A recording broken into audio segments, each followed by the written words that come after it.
وَإِذْ قُلْتُمْ يَا مُوسَىٰ لَن نَّصْبِرَ عَلَىٰ طَعَامٍ وَاحِدٍ فَادْعُ لَنَا رَبَّكَ يُخْرِجْ لَنَا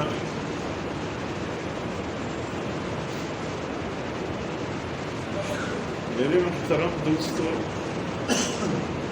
میں آپ کے سامنے سورہ بقرہ کی آیت پھر سے تلاوت کیا۔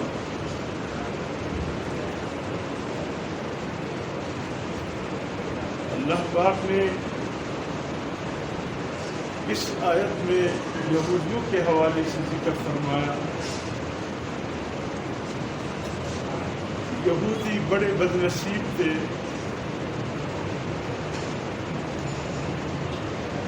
اور یہ کہ قدم قدم پر اللہ پاک نے اپنی نعمتوں سے ان کو نوازا، لیکن یہ اس قدر حق درم تھے، ہمیشہ انہوں نے اللہ کی نعمتوں کو ٹکرایا۔ اللہ کی شان، اللہ رب العزت نے قرآن حکیم میں جو سب سے زیادہ واقعات اس قوم کی ذکر کیے ہیں وہ یہودی۔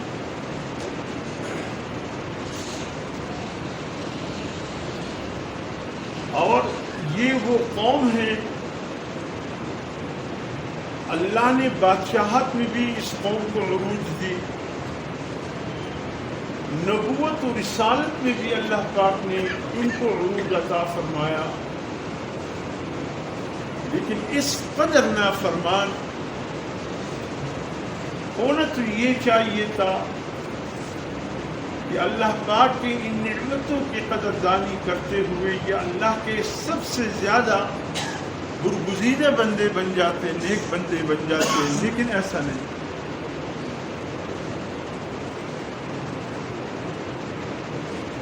ایسا محسوس ہوتا ہے کہ اللہ پاک نے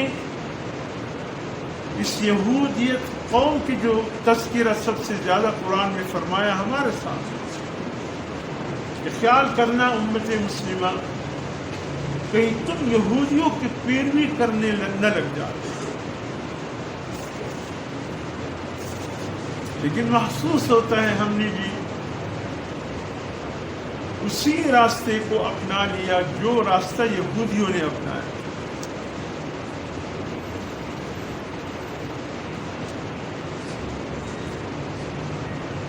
اب یہ آیت جو میں نے تلاوت کی،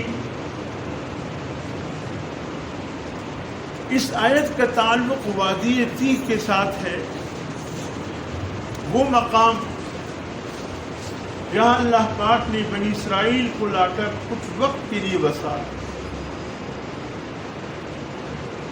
مختصراً یہ کہ جب بنی اسرائیل مصر میں آ کر آباد ہو گئے، کیسے آباد ہوئے؟ حضرت یوسف علیہ السلام قافلے والوں نے غلام بنا کر ان کو بازار مصر میں فروخت کیا، عزیز مصر نے اس کو خریدا، گھر میں رکھا، لیکن قرآن کہتا ہے کہ وہاں بھی اس کے لیے ایک زبردست امتحان موجود تھا، اور اس امتحان میں اگرچہ حضرت یوسف علیہ السلام سرخرو ہوئے، لیکن عزیز مصر نے یہ دیکھا کہ میری عزت داؤ پہ لگ رہی ہے، اب اس نے مورد الزام حضرت یوسف علیہ السلام کو ٹھہرایا۔ یوسف علیہ السلام ناکردہ گناہ کی جرم میں جیل چلے گئے۔ اللہ نے انتہائی حسین، کائنات کا ادھا حسن اللہ پاک نے یوسف علیہ السلام کو عطا فرمایا تھا، لیکن اس حسن میں حضور صلی اللہ علیہ وسلم کو نکال دیا، ورنہ حضور صلی اللہ علیہ وسلم جیسے حسین تو آج تک کسی ماں نے جنم کی۔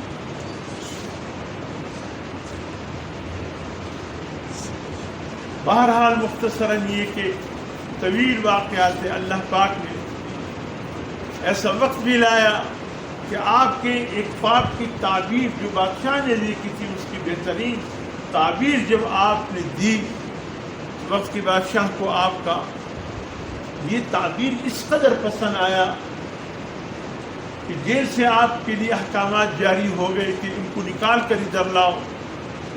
یوسف علیہ السلام جو اللہ کے نبی تھے، انہوں نے کہا ٹھیک ہے میں نکل تو جاؤں گا، لیکن مجھ پر جو الزام لگا ہے پہلے اس کا تو فیصلہ ہو جائے کہ اس میں مجرم کون ہے۔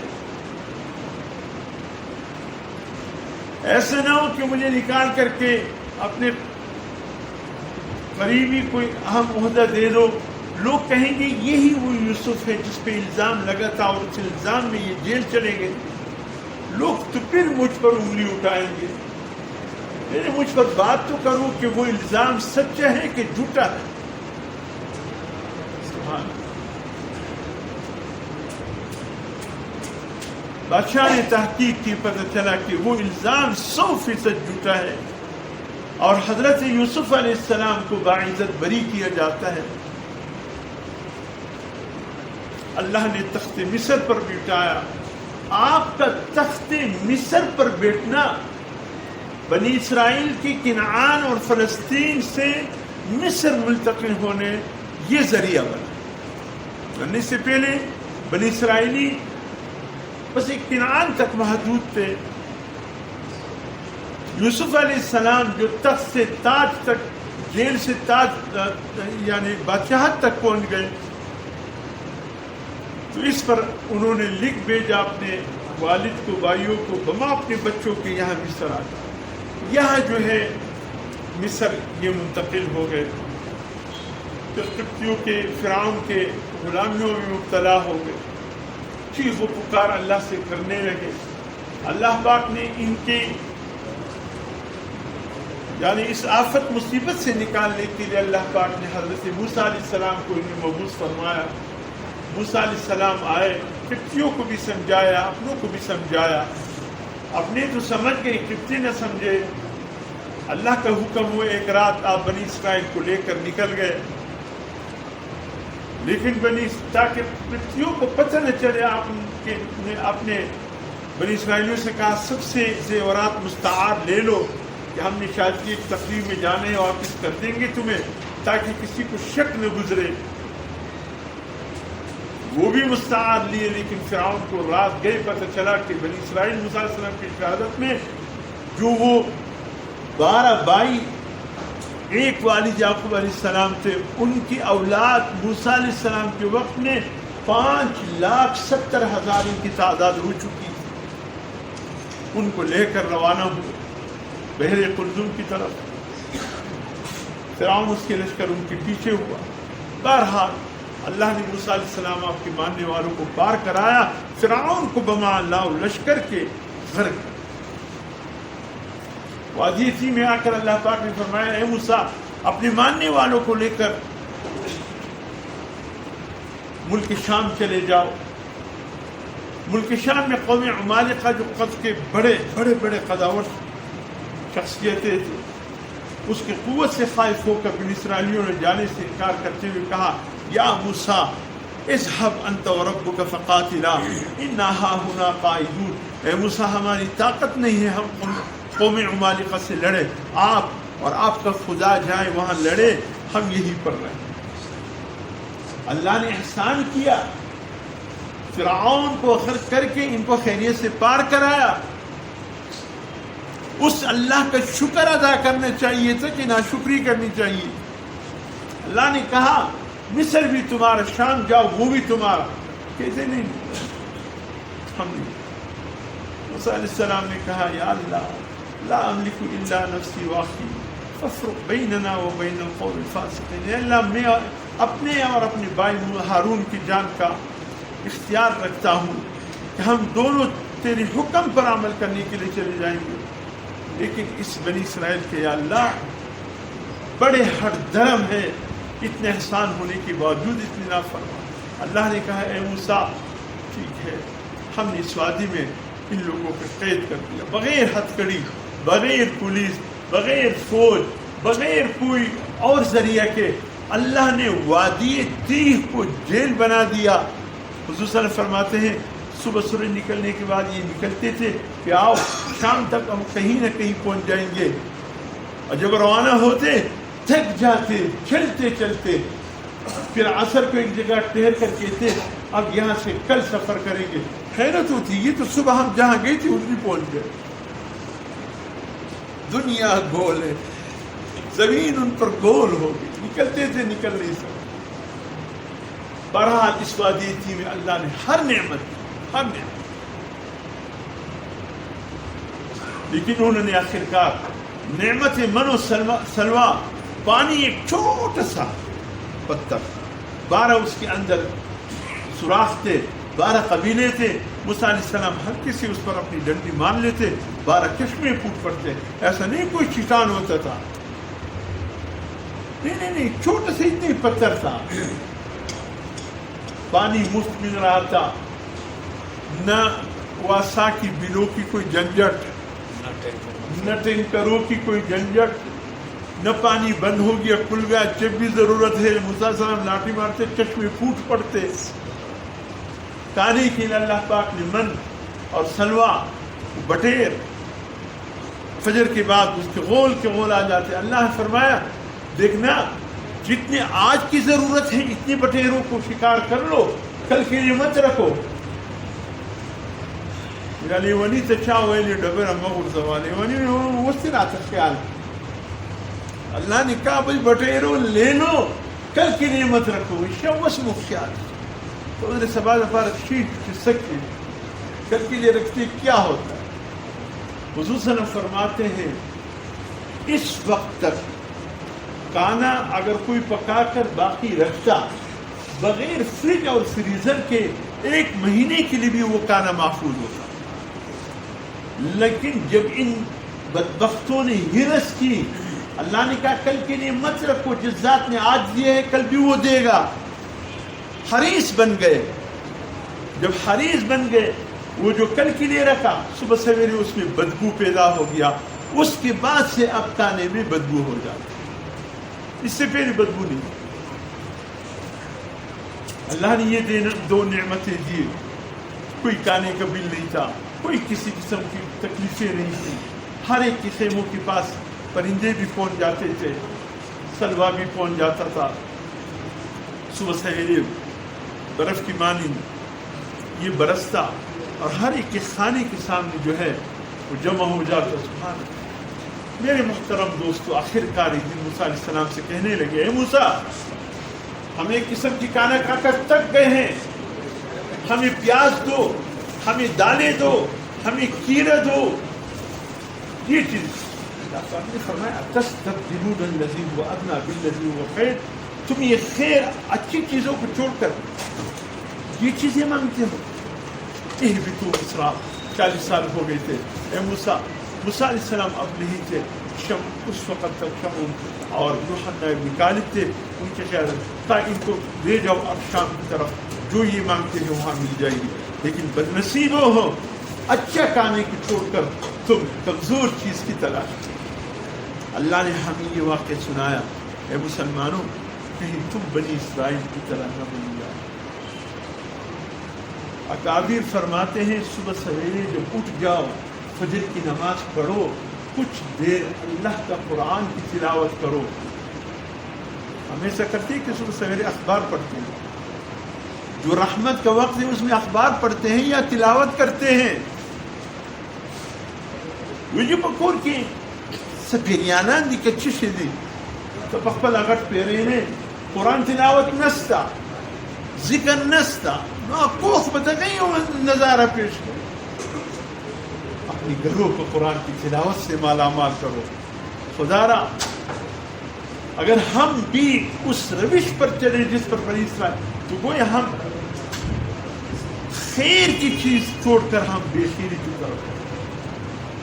آج کسی بچے سے پوچھو آئیڈیل شخصیت، تو وہ اس شخص کا نام لے گا جو الٹی سیدھی چھلانگے میدانوں میں مارتے ہیں، کہتے ہیں یہ ہے میری آئیڈیل۔ آج فلمی اداکار بچوں کے آئیڈیل بنے ہیں۔ ارے ہماری سب سے زیادہ بڑی آئیڈیل شخصیت جناب رسول اللہ صلی اللہ علیہ وسلم، اس کے مقابلے میں ہمارا کوئی آئیڈیل نہیں. اگر ہیں تو ابو بکر صدیق آئیڈیل ہے، عمر فاروق آئیڈیل ہے، عثمان غنی آئیڈیل ہے، علی المرتضی آئیڈیل ہے، اور حسنین حمزہ ابو عبید الجراح آئیڈیل ہے. ہم نے کن کو اپنا آئیڈیل بنایا ہے؟ وہ جس کا نام لوں تو میرا زبان جل جائے وہ آئیڈیل بنے. خدا ہم بھی بنی اسرائیل، اللہ حفاظت فرمائے. آج ہمارے حاجی محبوب صاحب کی بیٹے کی نکاح بھی ہے، مجلس سے ذکر اور نکاح انشاءاللہ خیر جمع ہو گئے. حضور صلی اللہ علیہ وسلم فرماتے ہیں، ایک دفعہ حضور صلی اللہ علیہ وسلم کو اطلاع ہوئی، یا رسول اللہ 3 صحابہ کرام بیٹے تھے، اس نے کل قسم کھائی. ایک نے کہا میں عمر بھر اللہ کی عبادت کروں گا، سوؤں گا نہیں، یعنی رات کو جاگ. دوسرے نے قسم کھائی میں تمام دن روزہ رکھوں گا اور کسی دن افطار نہیں کروں گا. تیسرے کے متعلق اس نے اطلاع آئی کہ اس نے قسم کھائی کہ میں نکاح نہیں کروں گا، بغیر نکاح کے، تاکہ اس جنجت میں نہ پڑوں، اللہ کی عبادت کرتا ہوں. اس نے کو اطلاع ہوئی، تینوں کو بلایا، فرمایا کیا تم لوگوں نے واقعی قسم کھایا ہے؟ جس شخص نے روزہ رکھنے کی قسم کھایا تھا کہ میں ہمیشہ روزہ رکھوں، تم نے روزہ رکھنے کی قسم کر دیا. کیوں؟ یا رسول اللہ آپ تو اللہ کے نبی ہیں، بخشے بخشائے ہیں، ہم گناہگار ہیں، شاید اسی حوالے سے اللہ ہمیں معاف فرمایا میں اللہ کا محبوب زیادہ ہوں یا تم زیادہ ہو؟ فرمایا یا رسول اللہ آپ. فرمایا میں کبھی روزہ رکھتا ہوں، کبھی افطار کرتا ہوں، یہ جو تم ہمیشہ روزہ رکھتے ہو یہ میرا طریقہ نہیں. دوسرے سے کہا تم نے قسم کھائی پوری رات سوؤں گا نہیں، اللہ کی عبادت کروں گا. جی یا رسول اللہ. فرمایا میں اللہ کا نبی زیادہ اللہ کا خوف رکھتا ہوں یا تم؟ یا رسول اللہ آپ. فرمایا میں کبھی سوتا بھی ہوں، کبھی اللہ کی عبادت کے لیے جاگتا بھی ہوں، جو تم نے قسم کھایا ہے یہ میرا طریقہ ہے. تو تیسرے سے کہا کیا سچ ہے کہ تم نے نکاح نہ کرنے کی قسم کھائی؟ یا رسول اللہ جی ہاں. فرمایا میں اللہ سے زیادہ ڈرنے والا ہوں یا تم؟ نہیں یا رسول اللہ آپ اللہ سے زیادہ. فرمایا میرے تو نکاح بھی ہوا ہے، بچے بھی ہیں، یہ کوئی میرا طریقہ نہیں ہے جو تم نے قسم کھائی.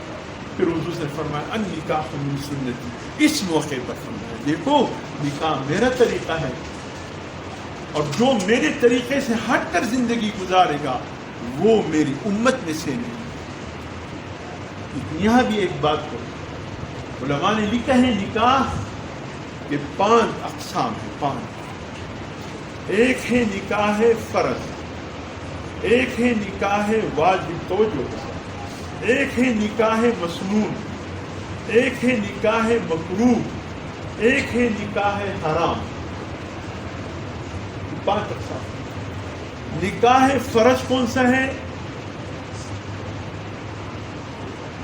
اگر بیٹے سے خطرہ پیدا ہو گیا، اس کی مردمی قوت اتنی ہے کہ برائی میں پڑنے کا خطرہ ہے، پھر والدین کی ذمہ داری ہے کہ اس بیٹے کی نکاح کریں. یہ نکاح سنت نہیں ہے، یہ نکاح فرض. اور اگر ایسا تو نہیں ہے لیکن کچھ نہ کچھ خطرہ ہے، پھر بھی نکاح واجب. بیٹا ذرا کمانے کا وہ بن جائے، کچھ کمائی کرے، کچھ کما کر لائے، پھر شادی کریں گے. عمر کا ایک حصہ ہو، 40 سال میں پہنچ کر نکاح کرو گے، اس کے تو وہ جو خوبصورت زندگی تھی اس کو تم نے اس کو مجرد میں گزار دیا. ایسا نہیں. اور عام طور پر نکاح مسنون ہے، اور وہ نکاح جس میں مرد تو نکاح کے قابل ہے لیکن نہ نفقہ، یعنی اس کا گھر نہیں ہے کہ جہاں بیوی بچوں کو بسا سکے، اسباب کے مسائل ہیں، اس کے لیے اس وقت نکاح کرنا مکروہ ہے جب تک اسباب وغیرہ مہیا نہ. ایک نکاح حرام ہے، یہ اللہ کی طرف سے معاشرہ بنا ہے، اس میں آنکھوں والے بھی ہیں، نابینے بھی بستے ہیں، پاؤں والے بھی ہیں، لنگڑے بھی ہیں، ہاتھ والے بھی ہیں، لولے بھی ہیں، مختلف قسم کے اللہ نے انسانوں کو ملا۔ اسی معاشرے میں ایسے بھی ہیں کہ بظاہر کوئی مرد ہے لیکن اس کے پاس شادی کی صلاحیت نہیں ہے۔ میری بات آپ اشاروں میں سمجھ رہے ہیں نا؟ شادی کی صلاحیت اس کے پاس نہیں ہے۔ ایسے حالت میں دکھاوے کے لیے، لوگوں کو بتانے کے لیے اگر ایسی بیٹے کے نکاح کر دیا تو یہ نکاح حرام ہے۔ اس لیے میرے محترم دوستو، حضور فرماتے ہیں جتنے انبیاء آئے ہیں دنیا میں، جتنے بھی، سب کے سب کا نکاح ہوا ہے سوائے حضرت یحییٰ علیہ السلام کے اور حضرت عیسیٰ علیہ السلام کے۔ یحییٰ علیہ السلام نے کیوں نکاح نہیں کیا؟ اللہ نے جو خوشخبری یحییٰ علیہ السلام کی آمد کی فرمائی تو زکریا علیہ السلام کو اللہ نے کیا فرمایا؟ ان اللہ یبشرک بیحییٰ مصدقا بکلمات سیدا وحسورا ونبی من الصالحین۔ اے زکریا، جو بیٹا تیرا آ رہا ہے، نام اس کا اللہ نے یحییٰ رکھ دیا، متقی ہوگا، نیک ہوگا، پارسا ہوگا، اللہ کا نبی ہوگا، لیکن حسور بھی ہوگا۔ حسور کے معنی کہ دنیا میں نکاح نہیں کرے گا۔ اس میں اللہ کو علم ہے کیا وجوہات، یہ اللہ کی طرف سے فیصلہ تھا کہ یحییٰ علیہ السلام نکاح نہیں کریں گے۔ باقی تمام کا ہوا۔ عیسیٰ علیہ السلام کے متعلق فرمائے 32 سال کی عمر میں آسمانوں پر چلے گئے۔ ہم سب کا ایمان ہے، صرف مرزائیوں کا ایمان نہیں ہے کہ عیسیٰ علیہ السلام دوبارہ آئیں گے۔ ہمارا ایمان ہے کہ عیسیٰ علیہ السلام دوبارہ آئیں گے، نبی بن کر نہیں، حضور صلی اللہ علیہ وسلم کے خلیفہ بن کر، لیکن نبوت سے وڈرا نہیں ہوں گے، اللہ ان سے نبوت ہٹا دیں، یہ نہیں ہوگا، لیکن خلیفۃ الرسول بن کر آئے۔ حضور صلی اللہ علیہ وسلم فرماتے ہیں اس کا نکاح ہوگا، اس کے بچے ہوں گے، وہ 77 سال تک دوسری بات کے مطابق زمین پر رہیں گے۔ تو اس لیے یہ نشانی ہے اس بات کی کہ عیسیٰ علیہ السلام کی ابھی شادی نہیں ہوگی آنے کے بعد۔ اس لیے میرے محترم دوستو، نکاح کو معمولی نہ سمجھیں۔ نکاح ایک زبردست طریقہ ہے حضور صلی اللہ علیہ وسلم کی امت کے نسل بڑھانے کا۔ یہی وہ واحد راستہ ہے جس کے ذریعے حضور صلی اللہ علیہ وسلم کی نسل آگے بڑھے، اور حضور صلی اللہ علیہ وسلم کی دعائیں بھی اس میں شامل ہیں۔ اور پھر یہ بھی ہے، اللہ پاک نے قرآن حکیم میں ایجاب اس حوالے سے ترغیب بھی دی۔ نکاح میں بس 2 چیزیں ہوتے ہیں، ایجاب، قبول۔ لڑکی کے والد، ماموں، چچا جو ذمہ دار ہیں وہ کہیں گے میں نے فلانا اپنی بنت فلاں ان کی نکاح میں دے دی، یہ کہیں گے میں نے قبول کر دیا، بس یہ ایجاب قبول ہے اور حق مہر۔ اس نے فرمایا یہ دکھلاوے کی چیز نہیں ہے، یہ دینے کی چیز ہے، اتنا رکھو کہ دے سکو۔ یہ 2 چیزیں۔ اس دن کسی نے مجھے فون کیا کہ کوئی باپ کیا اپنی بیٹی کا نکاح پڑھا سکتا ہے؟ میں نے کہا سکتا ہے، اور بل ملا سے غصہ نہ کرو، یہاں کی نکاح ہونے کے مولوی صاحب کو خام خراب مولوی صاحب یہ رزق اللہ کے مقرر کرے دی کیانو دخپل لور نکاح باید کہ خپل پلار ہے وہ تڑی۔ حق یہ ہے کہ اپنی بیٹی کا نکاح والد خود پڑھائے۔ کیا خیال ہے حاجی محبوب صاحب، نکاح پڑھا لو اپنی بیٹی؟ اتنے فضائل بیان کیے، ایک عرض میری بھی سن لیں، آپ نے اتنے فضائل بیان کیے، ہم بوڑھوں کا بھی دل کرتا ہے کہ ہمارا بھی ایک نکاح ہو، آپ کے نکاح ہو جو مسئلہ نہیں، اگر تیار ہوئے، اگر قوت اللہ نے دی ہے، بالکل وہ تو دی ہے، بیگم نہیں چھوڑتی۔ نہیں، ایک کی ہوتے ہوئے دوسرے نکاح ایک کی ہوتے ہوئے میں سنبھالوں گے، ایسا نہیں ہوگا کہ ایک کے لیے مٹائی دوسرے کے لیے پٹائی، ایسا تو نہیں ہوگا۔ ایسا نہ کرنا، حقوق برابر رکھنے ہوں گے۔ وہ بچی کا ماموں میں پہنچا کون وہ ہے، اچھا وہ آ رہے ہیں، اچھا اچھا پھر ایسا ہم کر لیتے، جو بقایا مجلس سے ذکر ہے وہ ذرا پورا کر لیں، ختم خواجگان کر لیتے، اور مراقبہ وہ بھی آ جائیں گے، تمام حضرات مل کر میرے ساتھ۔